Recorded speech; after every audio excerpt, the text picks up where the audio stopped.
तो पिछली वीडियो में मैंने आपको वेग को कैसे लिखा जाता है वो बताया था। आज की ये वीडियो उसी वीडियो का अगला पार्ट होने वाला है। तो यदि आपने वो वीडियो नहीं देखी तो पहले जा कर के वो वीडियो देख लीजिए।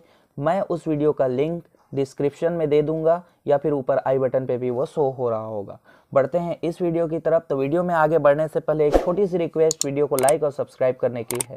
जो भी इस चैनल पे नए हैं प्लीज़ सब्सक्राइब कर लिया करो यार, क्योंकि इस तरह की एजुकेशन वाली वीडियो मैं अपने चैनल पर हमेशा लाता रहता हूँ। तो वीडियो को स्टार्ट करते हैं एक छोटी सी इंट्रो के साथ। मेरा नाम है संजय और आप देख रहे हैं digital technology India with education.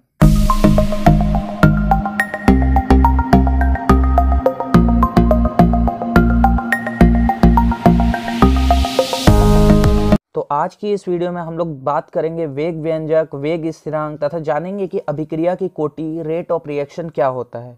तो सबसे पहले मैं आपके सामने एक रासायनिक अभिक्रिया लिखता हूँ, फिर मैं आपको लैंग्वेज बताऊंगा कि ये है क्या। तो आप ध्यान से देखिए इस वीडियो को, बड़ा ही मज़ेदार और इंटरेस्टिंग वीडियो होने वाली है ये, ठीक है। इस वीडियो को देखने के बाद आपके जितने भी डाउट हैं, सवाल हैं, क्वेश्चन हैं, जो भी हैं वो सारे क्लियर होने वाले हैं। वीडियो को अंत तक जरूर देखिए। अंत में देखने के बाद आपको पता चल जाएगा कि हाँ वाकई में हमने कुछ सीखा है। तो चलिए वीडियो को स्टार्ट करते हैं और देखिए क्या क्या है। तो पहले मैं आपके सामने एक रिएक्शन लिखता हूँ, उसके बाद हम लोग बात करते हैं। तो देखिए एक रिएक्शन है कुछ इस प्रकार से, ए, ठीक है, ए और बी दो अभिकारक है, आपस में रिएक्शन किया और बना दिया आपका क्या, उत्पाद, ठीक है। उत्पाद बनाया, प्रोडक्ट बनाया, ठीक है, प्रोडक्ट बनाया। अब सुनिएगा, ये जो ए बी है ये तो अभिकारक हुए, ठीक है। अब इनके आगे मैं ये लिख रहा हूँ ए और ये छोटा बी लिख रहा हूँ। अब ये क्या चीज़ है, ये बैलेंस करने के लिए जो हम लोग नहीं लिखते हैं गुणांक, गुणा करने वाले अंक जो अभिकारक से गुणा करते हैं, ठीक है ना, वो अंक, इसको हम लोग गुणांक बोलते हैं। तो यहाँ पर ए और बी क्या हो गए आपके, ए और बी हो गए आपके अभिकारक, और ए और बी, ये जो छोटे वाले ए और बी क्या है, अभिकारक के गुणांक है। इसको हम लोग बोलेंगे अभिकारक के गुणांक, मतलब गुणा करने वाले। अगर आपको अभी भी नहीं समझ में आ रहा तो देखिए मैं एक और एग्जांपल आपके सामने रखता हूं। जैसे मान लीजिए एक फेमस रिएक्शन है N2 + H2, ये मिल करके हमको देते हैं अमोनिया NH3, ठीक है। बैलेंस कर लेते हैं, नाइट्रोजन इधर 2 है, 2 लगा दिया, हाइड्रोजन 6 हो गया तो यहाँ 3 लगा दिए। तो अब देखिए नाइट्रोजन के आगे कुछ नहीं है, मतलब 1 मान लेंगे। तो यहाँ पर ये जो नाइट्रोजन है ये A है, हाइड्रोजन है वो B है, और इनके आगे जो ये चीज़ जो लिखा हुआ है यही है आपके क्या, A, और ये है आपका क्या, B। समझ में आया। तो ये जो गुणांक है जो अभिकारक के साथ जो गुणा करते हैं, एक क्या कर रहा है, गुणा कर रहा है, 3 क्या कर रहा है, गुणा कर रहा है, ठीक है। तो ये जो अभिकारक के साथ जो गुणा कर रहे हैं इसी को हम लोग गुणांक बोलते हैं, गुणा करने वाले अंक, गुणांक, ठीक है। तो ये वही चीज़ है, तो इससे घबराने की जरूरत नहीं है आपको, ठीक है। इतना समझ में आया। अब आगे बात करते हैं। देखिए अब मैं आपको अभिक्रिया का वेग लिखने के लिए सिखाता हूँ। कहीं कहीं किसी बुक में अभिक्रिया की दर भी लिखी हुई रहती है, तो घबराना नहीं है आपको। अब देखिए इसको हम लोग कैसे लिख सकते हैं। तो इसको हम लोग लिखेंगे अभिक्रिया का वेग, या इसी को कहीं कहीं पर दर लिखा हुआ रहता है, ठीक है। तो अभिक्रिया का वेग क्या होगा, तो हम लोग लिखेंगे, देखिए ये जो रिएक्शन लिखा हुआ है हमने, इसमें हम लोग अभिकारक के ही बात करेंगे ना, उत्पाद की बात बिल्कुल नहीं करेंगे, हम लोग अभिकारक को लेकर के चलेंगे। तो अभिकारक में कौन कौन है भाई, तो अभिकारक में आपके हैं ए, और ए की सांद्रता, ये जो कोष्टक लगा है सांद्रता है, और क्या है बी, और बी की भी क्या है, सांद्रता है। इन दोनों के सांद्रता का गुणनफल, देखिए अभिकारक ए और बी हो गए, तो अभिकारक के सांद्रता, मतलब ये जो कोष्टक है वो सांद्रता का गुणनफल, इनके बीच कोई चिन्ह नहीं है, मतलब यहाँ क्या हो रहा है, गुणनफल, ठीक है। गुणनफल के समानुपाती कौन होता है, आपका अभिक्रिया का वेग होता है। यही है आपका वेग नियम। अच्छा एक चीज और छूटा हुआ है वो मैं बताता हूँ, फिलहाल आप इतना समझ लीजिए। इसी को हम लोग क्या बोलते हैं, वेग नियम बोलते हैं, ठीक है। इसी से आगे कहानी स्टार्ट होगी और इसी को लेकर के हम आगे बढ़ेंगे और काफ़ी सारी चीज़ें सीखेंगे, तो इसको समझना ज़्यादा जरूरी है। तो हम लोगों ने क्या किया, एक रिएक्शन लिखा, ठीक है। मैं ये रिएक्शन यहीं पर लिख देता हूँ, देखिए फटाक से।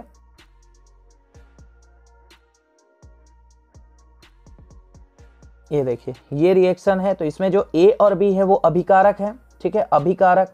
तो हम लोग अगर इसका लैंग्वेज लिखें तो लैंग्वेज कुछ इस प्रकार से होगा कि अभिकारक की सांद्रता, यहाँ पर देखिए ये जो चीज़ लगा हुआ है, ये जो कोष्टक आपके लगे हुए हैं ये क्या है, सांद्रता को प्रदर्शित करते हैं।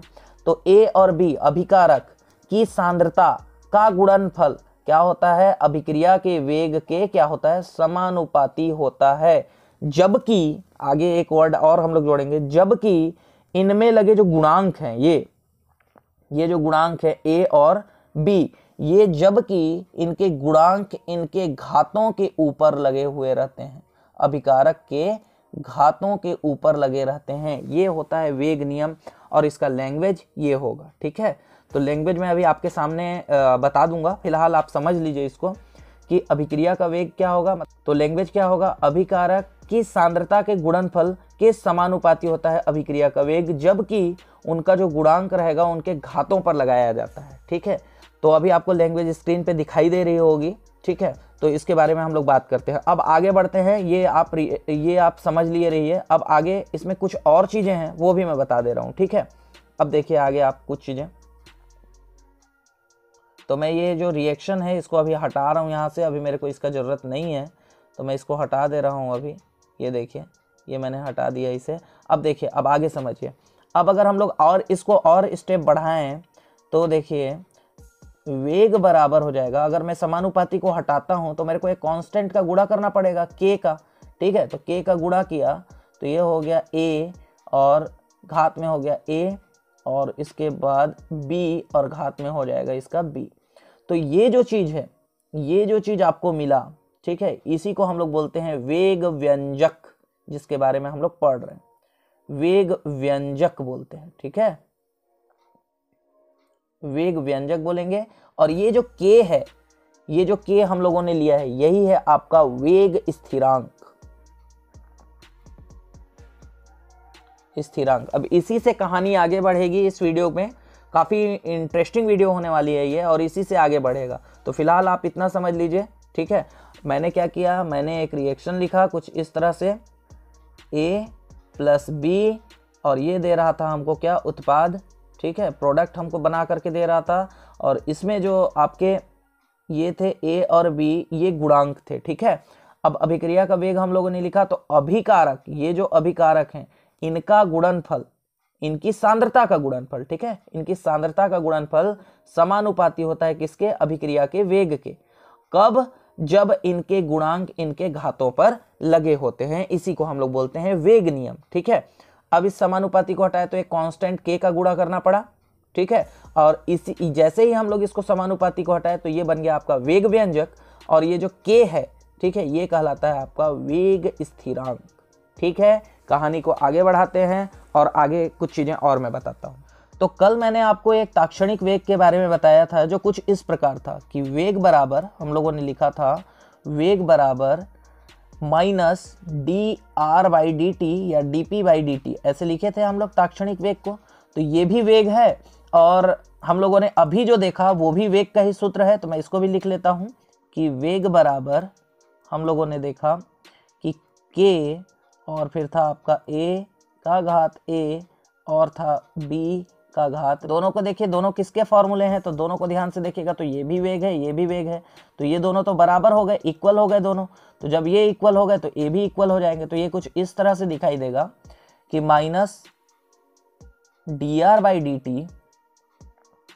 -dr/dt बराबर हो जाएगा, इक्वल हो जाएगा किसके, के, फिर कोष्टक में हो जाएगा आपका a का घात a और फिर क्या हो जाएगा आपका b का घात b। इसके दोनों, ये दोनों क्या हो जाएंगे, इक्वल हो जाएंगे, बराबर हो जाएंगे। ठीक है, हो सकता है इसको मैं आगे चल करके किसी सूत्र में यूज़ करूं। ठीक है, फिलहाल आप इतना समझ लीजिए ये चीज़ है। ठीक, इससे रिलेटेड कुछ और बातें कर लेते हैं। अब सुनिए कुछ खास बातें। ये जो आपको घात में जो गुणांक दिखाई दे रहे हैं आपको, ये जो a है, ये b है, ये जो गुणांक हैं, इनको जो सांद्रता के पद के ऊपर लगाया गया है, ये जो सांद्रता के पद हैं, अभिकारक के सांद्रता के पद के ऊपर लगाया गया है। ठीक है, इसको ही हम क्या बोलते हैं, इनके जो योग रहेंगे इन्हीं को हम लोग बोलते हैं अभिक्रिया की कोटि या रेट ऑफ रिएक्शन, इसी को बोलते हैं। मतलब कि अगर हम लोग अभिक्रिया की कोटि बोले,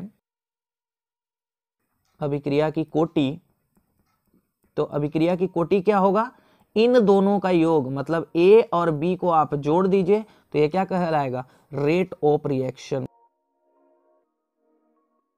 रेट ऑफ रिएक्शन कहलाएगा आपका क्या, ये। और रेट ऑफ रिएक्शन को किससे दर्शाया जाता है, एन से। तो एन बराबर हो जाएगा आपका क्या, ए प्लस बी। तो हम लोग ए प्लस बी को डायरेक्ट एन भी लिख सकते हैं, ठीक है। ये जो एन है इस पे डायरेक्ट हम लोग लिख सकते हैं, ए प्लस बी के जगह पे एन लिख सकते हैं। और एन किसको प्रदर्शित करता है, रेट ऑफ रिएक्शन अभिक्रिया की कोटि को बोलता है, ठीक है। ये तो हो गया इनके घातों की बात, ये जो घात लगे हुए हैं गुणांक उसकी बात। अब कुछ और इंटरेस्टिंग बातें आपको बता रहा हूँ, ध्यान से सुनिएगा। जैसे जो वेग का सूत्र है आपका नीचे वाला, ये वाला देखिए, मैं इधर लिखता हूँ आपके सामने। जैसे जो वेग का फार्मूला है आपका, वेग बराबर के ए का घात ए और बी का घात बी, इसको अब देखिए इसमें जो ए और बी हैं, ये जो ए और बी हैं आपके, ठीक है, ये दोनों क्या हैं, ए और बी अभिकारक हैं। अभिकारक को हम लोग इंग्लिश में रिएक्टेंट बोलते हैं। तो हम इसको ऐसे भी तो लिख सकते हैं कि वेग बराबर डायरेक्ट, ये के तो अपने जगह पे रहेगा, ये जो हैं ए और बी, इसके जगह पे हम लोग एक आर भी तो लिख सकते हैं, क्योंकि रिएक्टेंट होगा ना, ये दोनों रिएक्टेंट है तो आर भी लिख सकते हैं। और ए और बी को अभी मैंने बताया कि ए और बी को हम लोग क्या लिख सकते हैं, एन भी लिख सकते हैं, ठीक है। तो ए और बी के जगह पे अगर मैं एन लिख दूं तो ये वाला जो आपका ऊपर वाला जो व्यंजक है उसको हम लोग ऐसे भी लिख सकते हैं, चीज वही होगा, ठीक है। अब अगर मैं यहाँ से के वेग स्थिरांक निकालूं, देखिए अब मैं अगर यहाँ से वेग स्थिरांक निकालूं, के का मान निकालूं यहाँ से, तो के बराबर हो जाएगा आपका, ये आर है, आर का घात एन जो है इससे गुणा कर रहा है, इधर जाएगा तो भाग करने लगेगा, मतलब वेग बराबर हो जाएगा आपका आर और घात में हो जाएगा एन। ये ऐसा हो जाएगा वेग स्थिरांक का सूत्र अगर मैं निकालूं तो, ठीक है। तो ये इंपॉर्टेंट कुछ चीज़ें हैं, आपको सबसे पहले ये ध्यान रखना है, सबसे इंपॉर्टेंट, और फिर उसके बाद ये ध्यान रखना है। तो अभी तक जो भी मैंने बताया केवल इसके लिए बताया, ठीक है। ये कैसे आया और ये कैसे, ये दोनों कैसे आए हैं, इन दोनों के लिए मैंने इतने सारी चीज़ें आपको बताई। ये सारी चीज़ें जो भी मैंने बताई वो सब इस सूत्र को पाने के लिए बताया, ठीक है। अब इसी सूत्र को लेकर के हम लोग आगे बढ़ेंगे और अब आपको इंटरेस्टिंग चीज़ें समझ में आएंगी, ठीक है। अच्छा, एक चीज़ मैं आपको बताना भूल गया कि ये जो एन है, एन मतलब अभिक्रिया की कोटि है, अभिक्रिया की कोटि, रेट ऑफ रिएक्शन एन का मान, ये आपका 0 हो सकता है, 1 हो सकता है, 2 हो सकता है, 3 हो सकता है, डैश डैश डैश, या फिर भिन्नात्मक भी हो सकता है फ्रिक्शन में, ठीक है। भिन्नात्मक भी हो सकता है ये फ्रिक्शन में, मतलब 1/2 ऐसा भी हो सकता है, ठीक है। हाफ ऑर्डर रिएक्शन भी हो सकते हैं, ठीक है। तो घबराने का जरूरत नहीं है, ये ऐसे भी हो सकते हैं, ठीक। अब बढ़ते हैं नेक्स्ट। तो अब आगे वीडियो में हम अभिक्रिया की कोटि के सारे एसआई मात्रक ज्ञात करेंगे और ये न्यूमेरिकल क्वेश्चन में काफ़ी हेल्प आपको करने वाला है, ठीक है।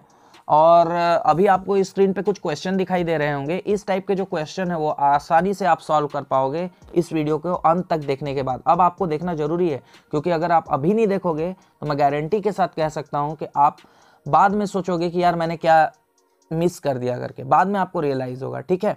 तो खैर वीडियो में आगे बढ़ते हैं। तो मैंने अभी आपको एक फॉर्मूला बताया ये वाला कि के बराबर वेग बटे आर एन होता है, ठीक है। तो इसके बारे में कुछ चर्चा कर लेते हैं। देखिए, अब देखिए यहाँ पर कौन सा चीज़ क्या है मैं वो बता देता हूँ आपको, ध्यान से समझिएगा। देखिए, सबसे पहले के तो आपको पता ही है, के क्या है यहाँ पर, के क्या है आपका वेग स्थिरांक, वेग स्थिरांक है, शुरू से ही बताते आ रहा हूँ आपको, ठीक है। इस वेग के बारे में मैं बाद में बताऊंगा। ये आर क्या है आपका, ये जो आर है आपका वो अभिकारक की सांद्रता है, आर मतलब रिएक्टेंट, और ये जो डब्बा लगा हुआ है ये सांद्रता को प्रदर्शित करता है। एन क्या है यहाँ, ये अभिक्रिया की कोटि है जिसका मान 0, 1, 2, 3 या फिर फ्रैक्शन में भी हो सकता है 1/2 ऐसे, ठीक है। तो ये सब चीज़ें हैं। अब वेग क्या है, तो वेग के लिए हम लोग पुराने वीडियो, इसीलिए मैं बोला था कि पहले आप उस पुराने वीडियो को देख लीजिए, अभी भी समय है, अगर आपने नहीं देखा तो जा करके देख लीजिए, आपको पूरी डिटेल समझ में आएगी, तब इस वीडियो से आप रिलेट कर पाओगे, ठीक है। तो अब मैं कुछ खास बातें बता रहा हूँ, ध्यान से सुनिएगा। वीडियो भले लंबी होगी लेकिन आपको सीखने के लिए काफ़ी कुछ मिलने वाला है, ठीक है। तो आप पेशेंस रखिए, ध्यान दीजिए और फिर उसके बाद लास्ट में मेरे को बताइएगा कुछ कमेंट्स करके कि आपको वीडियो कैसी लगी, ठीक है। तो फर्स्ट वीडियो में मैंने बताया था कि वेग को हम लोग ऐसे भी लिख सकते हैं कि वेग बराबर माइनस डेल्टा आर बटे डेल्टा टी, ऐसे भी बताया था, या एक और हम लोग लिखे थे, हम लोग डेल्टा पी बटे मैंने बताया था डेल्टा टी, ये चीज़ मैंने बताया था आप लोगों को, ठीक है। शुरुआत में जब हम लोगों ने वेग लिखना सीखा था तो वहाँ पर मैंने ऐसे बताया था। अब अगर आप ऊपर की तरफ देखोगे ध्यान से, तो आर और पी क्या है, अभिकारक या उत्पाद, और ये क्या है, ये जो आर और पी हैं वो तो अभिकारक हैं, लेकिन ये क्या है, ये सांद्रता को प्रदर्शित करते हैं। तो अभिकारक या उत्पाद की सांद्रता है ऊपर, और नीचे क्या है आपके, नीचे समय है, ठीक है, नीचे समय को प्रदर्शित कर रहा है। तो इसको मैं अगर चाहूँ तो ऐसे भी लिख सकता हूँ, देखिए आप लोग को मैं ऐसे भी लिख सकता हूँ कि ऊपर में अभिकारक या उत्पाद की सांद्रता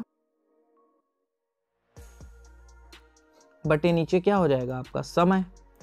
तो अगर कुल मिलाकर के यहाँ पर बात किया जाए, अगर आप ध्यान से देखेंगे तो अभिकारक रहे चाहे उत्पाद रहे, बात किसकी हो रही है, मेन सांद्रता की, ठीक है। मेन कौन है यहाँ पर, सांद्रता, और नीचे कौन है, समय। तो अगर हम लोग इसको सीधा सीधा बोलें तो हम डायरेक्टली इसको अगर शॉर्ट फॉर्म में बोलना चाहें तो सांद्रता बटे समय भी बोल सकते हैं, सीधा अगर बात करें तो बस इसी को लेकर के चलना है आपको, सांद्रता बटे समय। तो जो वेग है आपका, ये जो वेग आया हुआ है, इस वेग को जो मैं मान बता रहा था कि वेग क्या है, तो यहाँ पर देखिए वेग क्या होगा, यहाँ पर वेग को हम लोग लिख सकते हैं क्या, सांद्रता बटे समय, ये हम लोग लिख सकते हैं इसको, ठीक है। तो ये चारों चीजें हो गई, वेग हो गया, सांद्रता बटे समय, के को कहते हैं वेग स्थिरांक, आर है अभिकारक की सांद्रता, और एन बराबर अभिक्रिया की कोटि है, ठीक है। अब समझते हैं हम लोग कि इनके मात्रक कैसे निकाले जाते हैं, एसआई मात्रक कैसे निकाले जाते हैं। देखिए आप लोग, अगर आप इस वीडियो को अभी तक देख रहे हैं तो प्लीज इसको लास्ट तक जरूर देखिए, अब आपको पूरी कहानी क्लियर समझ में आएगी। अब देखिए, यदि हम लोग मान लीजिए 0 के लिए n का मान यदि 0 हो, अब देखिए यदि n बराबर हम लोग ले लें 0, और 0 कभी भी लोगे n का मान, तो इसे हम लोग बोलते हैं क्या, शून्य कोटि अभिक्रिया, जीरो ऑर्डर रिएक्शन। तो हमारा जो सूत्र था वो क्या था, वो सूत्र था k बराबर वेग बटे, नीचे में था हमारा r की घात n, ठीक है। n का मान यहाँ 0 रखना है आपको। चलिए अब मान भरते हैं हम लोग, तो k का मान, वेग को हम लोग क्या बोलते हैं, देखिए, तो वेग को हम लोग बोलते हैं सांद्रता बटे समय, ठीक है। तो यहाँ लिखते हैं हम लोग सांद्रता बटे समय, ठीक है, समय लिख दिए, बटे में ए आर को क्या बोलते हैं, देखिए आप लोग, अभिकारक की सांद्रता। तो कुल मिलाकर के यहाँ पर भी क्या होगा, सांद्रता ही होगा, नीचे में भी क्या हो जाएगा आपका, सांद्रता, ऐसे, ठीक है। और ये कोष्टक में है तो कोष्टक में बंद कर देते हैं, और n का मान हम लोगों ने क्या लिया है, 0, तो ये रहा 0। तो अब एक बात आप याद रखिए कि किसी भी संख्या के ऊपर, चूंकि आपने 9th में पढ़ा होगा कि किसी भी संख्या के ऊपर 0 रहता है तो उसका मान क्या हो जाता है, 1 हो जाता है। तो नीचे का टोटल मान क्या हो जाएगा आपका, नीचे का जो टोटल मान है वो क्या हो जाएगा, यहाँ पर ये मान क्या हो गया आपका, 1 हो गया। तो बचा क्या आपके पास, k बराबर आपके पास बचा सांद्रता बटे समय। सांद्रता का जो मान होता है वो देख लीजिए आप, सांद्रता का जो मान होता है, ये विलियन वाले चैप्टर में आपको मिलेगा, मोल पर लीटर ये मान होता है इसका, ठीक है, मोल पर लीटर ये सांद्रता का मान होता है। अगर आपने पढ़ा है तो ठीक है, नहीं पढ़ा है तो मैं इसके लिए वीडियो लेकर के आऊँगा जल्दी से जल्दी, ठीक है, कोशिश करूँगा मैं। और आप मेरे को बताइएगा कि इस टॉपिक के बाद आपको कौन से चैप्टर की टॉपिक चाहिए, तो मैं उसके रिकॉर्डिंग जो है आपको वीडियो ला करके दूंगा, ठीक है। तो यहाँ पर सांद्रता को हम लोग लिखेंगे मोल पर लीटर, और नीचे समय है, समय को हम लोग को पता है क्या लिखते हैं, सेकेंड।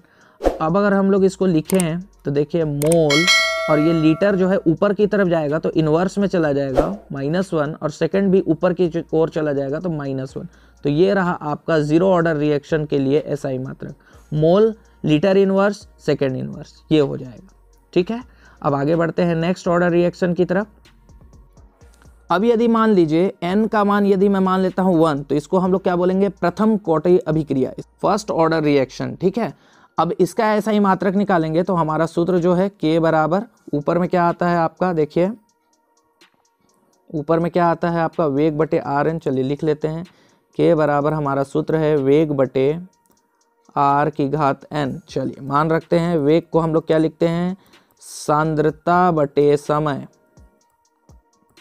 सांद्रता बटे समय, बटे में हो जाएगा ये जो अभिकारक की जो सांद्रता है, R मतलब अभिकारक की सांद्रता, तो कुल मिलाकर के नीचे आ जाएगा आपका सांद्रता और घात में क्या आ जाएगा आपका 1, क्योंकि हम लोग n का मान क्या लिए हैं, n का मान क्या लिए हैं हम लोग 1 लिए हैं। ठीक है, अब इसके नीचे कुछ नहीं है तो 1 पलटेंगे तो ये कैसा हो जाएगा, देखिए कुछ इस तरह से हो जाएगा।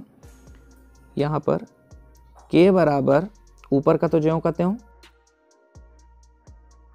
ये ज्यों का त्यों होगा, गुणित ये 1 ऊपर चला जाएगा तो 1 बटे नीचे आ जाएगा कौन, सांद्रता। ठीक है, जो कि कोष्टक में है। ठीक है, अब देखिए ये सांद्रता से ये सांद्रता कैंसिल हुआ तो k का मान आ गया 1 बटे समय, और समय को हम लोग क्या लिखते हैं, सेकेंड, तो ये हो जाएगा 1 बटे सेकेंड, सेकेंड को ऊपर भेजेंगे तो k की वैल्यू आपकी आ जाएगी सेकेंड इनवर्स, ये हो जाएगा प्रथम कोटि अभिक्रिया के लिए SI मात्रक, k बराबर सेकेंड इनवर्स। ठीक है, इसी प्रकार द्वितीय कोटि अभिक्रिया के लिए देखिए, अब यदि n का मान 2 हो, अब यदि n का मान क्या हो आपके पास 2 हो, तो इसको हम लोग बोलते हैं द्वितीय कोटि अभिक्रिया, सेकेंड ऑर्डर रिएक्शन। ठीक है, तो इसके लिए हम लोग निकालते हैं, देखिए k बराबर ऊपर में वेग बटे नीचे में हो जाएगा आपका r की घात n, तो k बराबर वेग को क्या लिखते हैं हम लोग, सांद्रता बटे समय, सांद्रता बटे समय, बटे में r अभिकारक मतलब सांद्रता, यहाँ भी सांद्रता हो जाएगा, सांद्रता, और घात में क्या लग जाएगा, इस बार n का मान कितना हो जाएगा, 2 लग जाएगा ऐसे, इसके नीचे कुछ नहीं है 1 मान लेंगे। ठीक, पलटेंगे इसको इस टाइप से तो k की वैल्यू हो जाएगी ऊपर का तो ज्यों का त्यों, सांद्रता बटे समय, गुणित 1 बटे नीचे में क्या आ जाएगा आपका सांद्रता, और घात में कितना लगा रहेगा 2, मतलब यहाँ सांद्रता कितना है 2 है, और यहाँ सांद्रता, एक सांद्रता से एक सांद्रता कटा, एक सांद्रता बचा है, तो k का मान आ जाएगा 1 बटे समय गुणित सांद्रता। ठीक है, और k बराबर हमको पता है 1 बटे समय को लिखते हैं हम लोग s, ठीक है, इनटू सांद्रता को लिखते हैं क्या, मोल पर लीटर। ठीक है, तो ये L ऊपर चला जाएगा, तो ये L जो रहेगा ये ऊपर की तरफ चला जाएगा, तो k बराबर आपका आ जाएगा लीटर बटे नीचे में सेकेंड गुणित मोल। ठीक है, अब इसको हम लोग चेंज करेंगे तो k बराबर हो जाएगा लीटर, सेकेंड ऊपर चला गया तो सेकेंड इनवर्स हो गया, और नीचे मोल भी क्या हो जाएगा आपका इनवर्स में हो जाएगा। तो ये रहा आपका द्वितीय कोटि अभिक्रिया के लिए, litre, second inverse, mole inverse. ठीक है, तो ये था आपका द्वितीय कोटि अभिक्रिया के लिए। वीडियो लंबी हो जाएगी इसलिए मैं बाकी को नहीं बता रहा हूँ, आप लोग निकाल करके देख लीजिएगा या बुक में अच्छे से दिया हुआ है। मैं ये क्वेश्चन आपको दे रहा हूँ जो स्क्रीन पे आ रहा है, आपको इसका आंसर बताना है कि ये कौन से ऑर्डर का रिएक्शन है। ठीक है, ऐसे आपको बताना है कि ये कौन से ऑर्डर का रिएक्शन है, केवल उसका मात्रक देख करके। जो सामने साइड लिखा हुआ है ना, ये जो लिखा हुआ है सामने में, इसका आपको आंसर बताना है कि ये कौन से ऑर्डर का रिएक्शन है। कमेंट करके कमेंट जरूर करना। मैं मिलता हूँ आपको नेक्स्ट वीडियो में, तब तक के लिए बाय बाय।